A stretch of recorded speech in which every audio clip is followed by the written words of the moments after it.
fine to see. Get started. We have a packed community meeting today. Erica, you seem to be dressed really warm today. What's the occasion? It's December! Winter break's coming up! Ooh, 2 more weeks till winter break. Basically 2 more weeks. So get hyped. Make it through these final 2 weeks. Study hard. You guys are gonna survive. Speaking of winter gear, Alex and I have been talking about bringing new school gear to Lick-Wilmerding. So if you guys want to wear stuff that you actually want, or if you guys want to see stuff that you actually want to wear, we're going to be having a design competition over winter break. If any of you have any ideas, you have all of winter break and the due date is the first day we come back. We're going to be making new sweatshirts, beanies, socks, leggings, anything you guys want. Yeah, so your reps will be reaching out to you for more information about that. Also, another thing to get excited about for finals, because finals is so much fun. You have to thank Ms. Fazio and her cafeteria team for, first of all, the macaroni and cheese that she gave out that one time. Remember that? The bacon and macaroni and cheese? Yeah. Well, during finals, they will be serving a little side of dessert with your lunches. I know, that holiday spirit, so kind of. All right, and last thing we'd like to mention, all right, next we'd like to bring up the Muses. So, we're the Muses. I'm Natalie. I'm Penny. And I'm Maya. And we're the all-female identifying a cappella group here. So, we're going to sing 2 songs for you. Hope you enjoy. Oh, the weather outside is frightful, but the fire is so delightful. And since we've no place to go, let it snow, let it snow, let it snow. It doesn't show signs of stopping, and I brought some corn for popping. The lights are turned way down low. Let it snow, let it snow, let it snow. The fire is slowly dying, and my dear, we're still goodbying. As long as you love me so.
Gotta love that Afro hair too.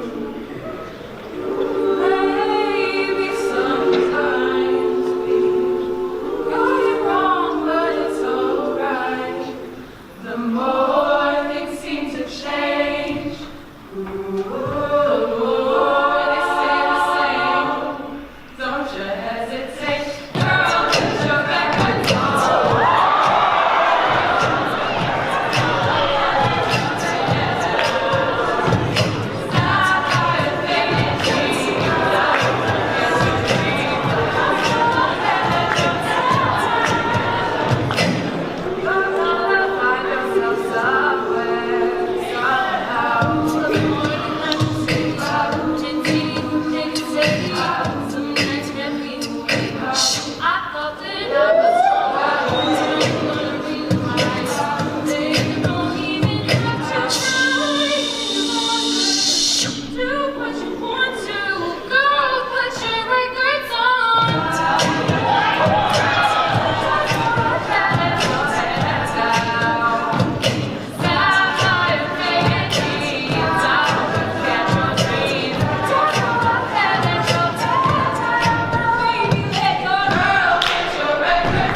have a quick announcement from Mr. Temple. Good morning, everyone.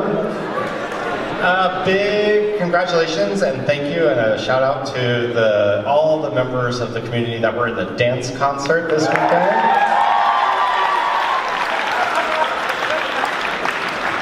And congratulations to the boys and girls varsity basketball teams for winning their tournaments this weekend.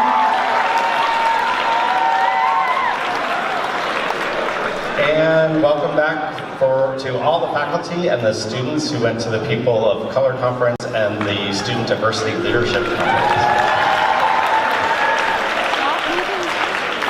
So this is our last community meeting of the semester. So pretty amazing, right? So I wish you a really wonderful holiday break. Please get a lot of rest and be safe and take good care of yourselves and the people around you. And remember, I remind people of this every year during final exams. Don't forget to just breathe and you'll be fine. Thank you, Mr. Temple. All right, next up, we got Sam Schickler right here. I'm going to be talking about an independent study I did this semester about how we can use virtual reality at Lick-Wilmerding. So, I'm pretty sure most of you guys have heard about virtual reality from the New York Times. They sent out Google Cardboards, which are these tiny cardboard things that you put your phone in and you're immersed in a virtual world. All right, but that's not the type of VR I'm talking about today at Lick, because we're going to be using a more immersive type of VR that has three-dimensional tracking, so you can actually walk around and interact with your environment. So this allows completely different ways of VR. Yeah. So with the Google Cardboard, you can only really turn around and look around, and you can't see anything, or you can't interact and move around with the world. So next, I have a video that will hopefully play. Thanks, Troy. Yeah. So this is an application. Here, let's just go back. So this is the Google Cardboard I was talking about, and yeah. So this is an application created by Google, and it's called Tilt Brush. Here. Oh, this is sorry, sound.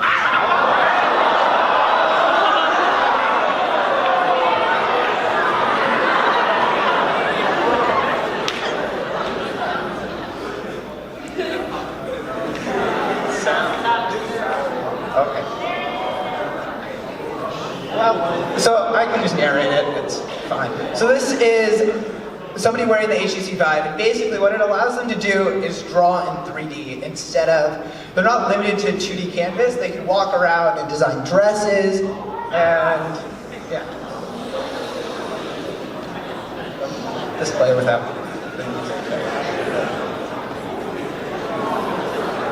Yeah. So you can change different colors, different brushes. So you can draw with duct tape, you can draw with flame, you can draw with just light, which is one of the brushes they call it. And then you can move it around, you can make it bigger and smaller, because you're not limited by physical restrictions, because it's all just digital. Yeah.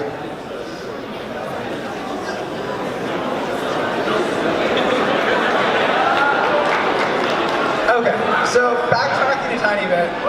And the reason why we have the image of a spider up here. So, in 2015, I first got introduced to VR at the Bay Area Maker Faire. And then, over the past 2 years, I've been working with it and trying to develop different applications with it. Then this last summer, I worked at Lawrence Berkeley National Lab. And there, I designed and built a tool that allows scientists to view micron-scale data at the macro scale using VR. So basically what this means in more colloquial terms is, so on the left there's the spider head that we've scanned there, and basically we can blow up the spider head to 30 times the size of yourself, so you can view and interact with it and see every tiny part of it. Yeah.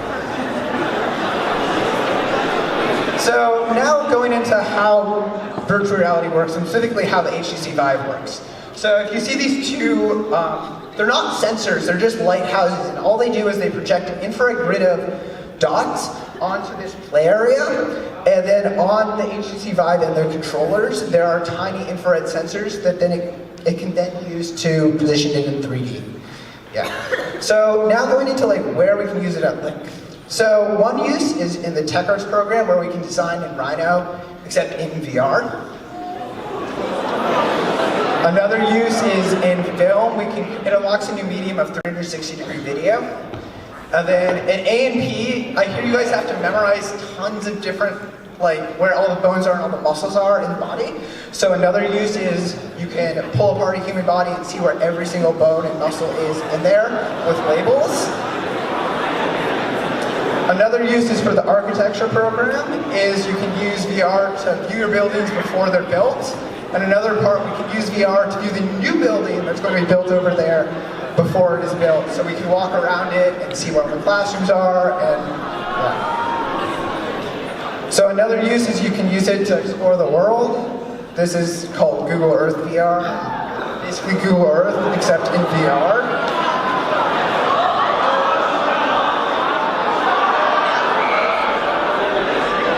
And then you can also use it to draw in 3D like in Tilt-Brush. So to get this VR system, I got a grant, the Thomas DeMay grant, and it was created by Thomas DeMay. He was a Lick alum, he graduated in 2008, and he did this awesome independent study on wind power, and he did not want other students to have a monetary barrier in doing their own independent studies. So, yeah. If you want more information about the grant, contact Nancy Kehoe in the development office. So if you guys want to try it, come to Computer Science Club, day 3. We will also have some times during finals week for people to try it if you want to delay studying.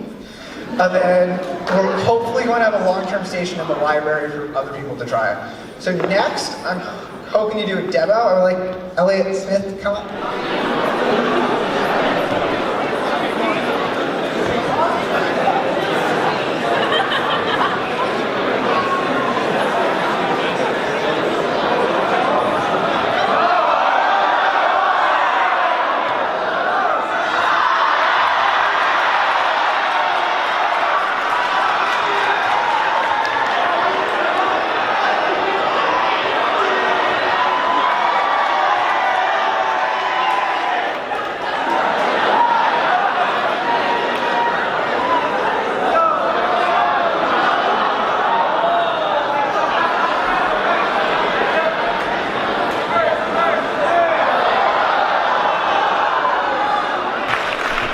Very much, Sam. That was awesome. Let's give another round of applause for this. This is great.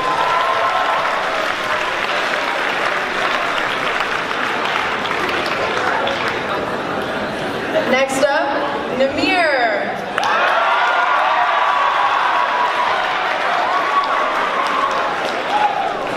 Hi. Okay.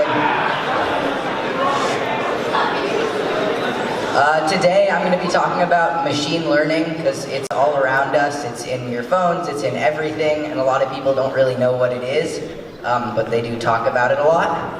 Here's a comic just to get started. Take your time, read it. To start, some brief clarifications. When people say AI, they usually mean machine learning. Machine learning is the current day application of AI, and it is very different from the human brain. A lot of people will say, oh, neural networks is modeled off of neurons, very loosely, but not really. It's mostly just math. Actually, stats class is really almost a form of machine learning. And you can see here, these photos are some examples of where you see machine learning. So any kind of speech recognition, Siri, OK Google, when Google Photos sorts your photos by people, that's all machine learning. So it's really ubiquitous, and it's not actually that hard to grasp. The principles behind machine learning come from the 17th century, Newton, all that, but they weren't really applied until the 50s and 60s, where a lot of research was done. But it wasn't very useful because they didn't really have computers then. This whole chip worth of computers would not be as powerful as your smartphone. But then in the last decade, with very powerful computers, like the one here, people have been able to make massive breakthroughs and to really create all the things I mentioned on the last slide. So this is one of Google's small supercomputers for machine learning.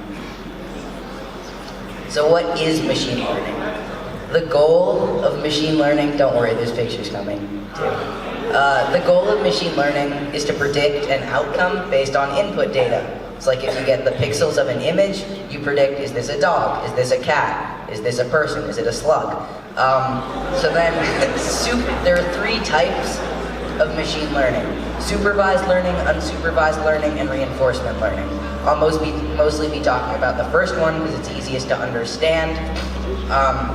But here, this is AlphaGo. You probably saw this in the news, where Google made a computer that beat the world's best Go player. This is reinforcement learning, where a computer plays games against itself over and over again, and whatever it did to win, it does that more often. So this is like an example of machine learning in popular culture in the news. So first, take the time, read the comment. It'll make more sense in a second.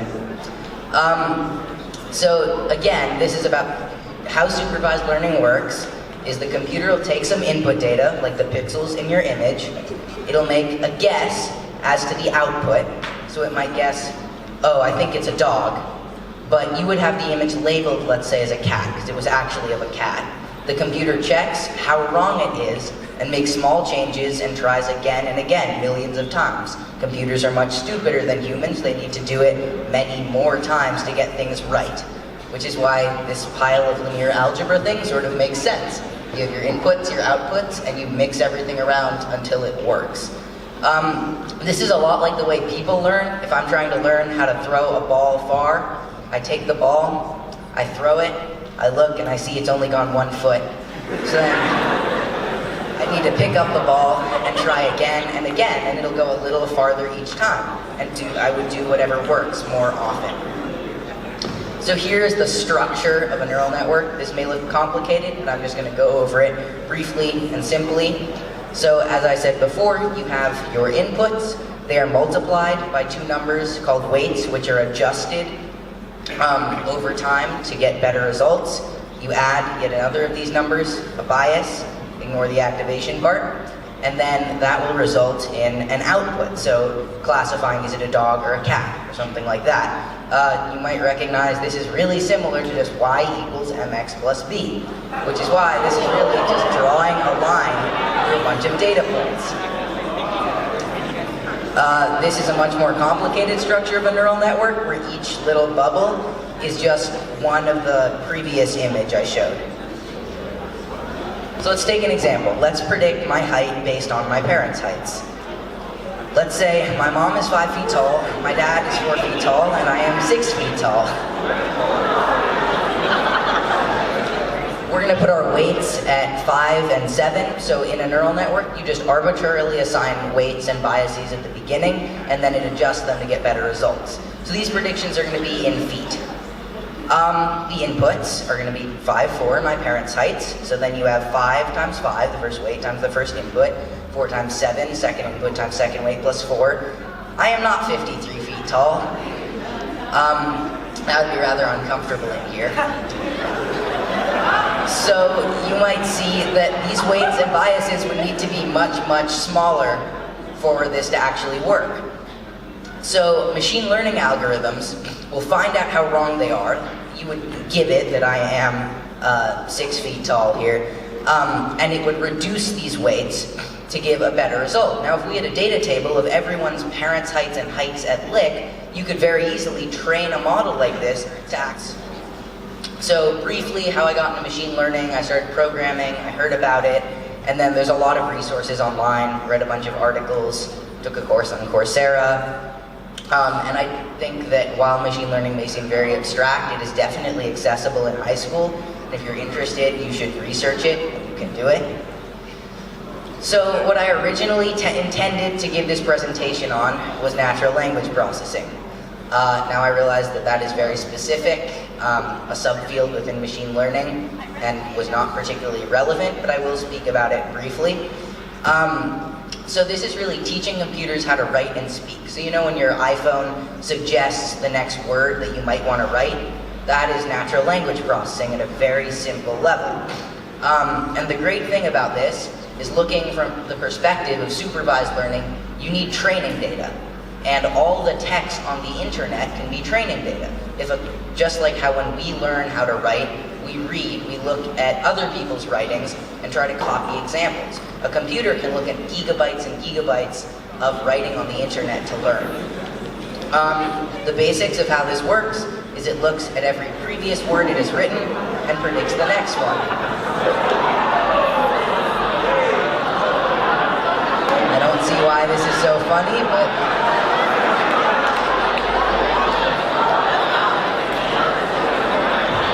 okay.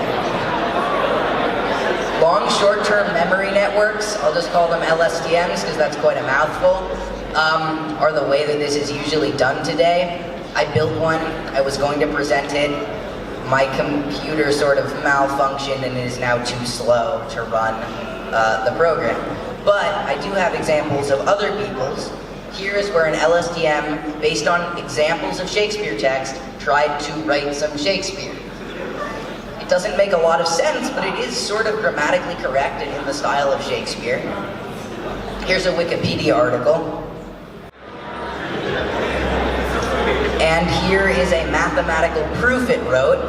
Again, this proof makes no sense if you look at what it's saying, but it did actually learn how to write something that looks like a proof, which frankly is pretty impressive. Lastly, here is how LSTMs, you may have heard Google did this recently, can be used to actually label images, which is how a software, your phone really, could caption images you take without you having to do anything. Here, I'm going to leave you with a comic. I think this one's a little funnier. Now lastly, next year in October 2018, we will be hosting a 24-hour overnight hackathon at Lick. We will have machine learning practitioners from the industry here. So yeah, if you're interested in attending or in helping out, please email the email up there. I hope it's not too hard to remember. Thank you. All right, we have 5 minutes for announcements. If any of you would like to come up. Cut off, Eric and I will be yelling at you. Okay, hi guys. If you haven't forgotten yet, Paranoia is still happening. There are 13 players left. So to those 13, we just wanted to say that the game will be stopped during finals week, which starts next Wednesday, so as not to distract you from your finals. But it's still happening, so good luck to the 13 players still out there. Okay, separate announcement. Me and Audrey are from Mr. Lopez's Latin America class. Cultural encounters and anxieties in modern Latin America. Say the whole name every time we talk about it. And this Thursday, December 7th, we're going to be having Latin America in the courtyard at lunch. There will be free food, so come out and learn. You have to be ready to learn to get the free food. So, be ready to learn about Latin America. This Thursday at lunch in the courtyard. Good morning, good morning. Today after school is an info meeting for the spring play, the Heidi Chronicles. So if you'd like to come out and learn more about the play, auditions, rehearsals, and if you want to volunteer to be backstage or work as a stage manager or any design aspects, please come. And thank you very much. Hi everyone, I'm going to be hosting a letter writing fundraiser for the Make-A-Wish Foundation. Basically, Macy's donates $1 to Make-A-Wish up to $1 million during this holiday season, so come out during lunch starting. All right, one act, short plays written by students, it's great. I'm Riley. I'm Koji. I'm Penny. I'm Saskia.